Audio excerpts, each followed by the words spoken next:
Thomas Briggs noticed the old man the way he noticed most things beneath him, briefly and with mild amusement.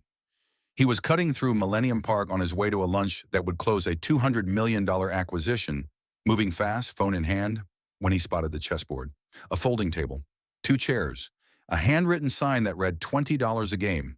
The old man sat perfectly still, watching pigeons.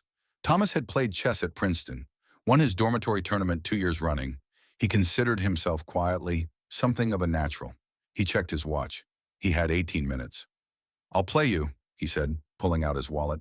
He dropped two 20s on the table. "Let's make it interesting." The old man looked at the bills, then at Thomas. Well, he had a weathered face and careful eyes, and he moved the money to one side without counting it. "Sit," he said. Thomas sat. He opened confidently. Knight to F3, classical and clean. The old man responded without hesitation, without theater, without even appearing to look at the board directly. 12 minutes later, it was over. Thomas stared at the position. He couldn't find the moment it had collapsed. It had felt reasonable, then suddenly it wasn't. The way a building looks fine until it doesn't. "Again," he said.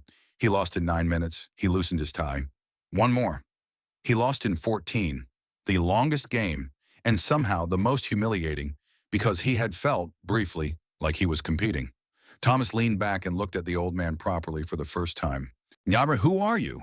The old man began resetting the pieces with the automatic ease of someone who had done it 10,000 times. "My name is Alexander Petrov." Thomas went still. He knew that name, dimly from somewhere. "The chess player? From Belarus." Alexander placed the white king at the center of his palm and looked at it. "I was national champion at 19. Represented my country in 4 international tournaments." He set the king down. Then the war came. Then the border changed. Then everything changed. He had lost his home, his federation, his ranking, his records, everything that documented who he had been. He had arrived in Chicago in 1994 with a suitcase and a chessboard, and had been playing in this park on and off for 30 years. Thomas thought about the $200 sitting at the edge of the table, and it felt different now than it had 2 minutes ago. "Why the park?" he asked. "You could coach, write, consult.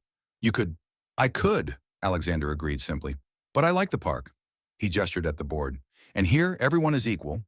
You, me, 64 squares. No money decides who wins." Thomas missed his lunch. He sat in that chair for another 2 hours, losing gracefully, learning slowly, saying very little.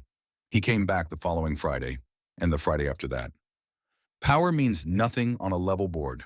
Drop a heart and subscribe to Empire Untold, where the most valuable lessons cost only the price of humility.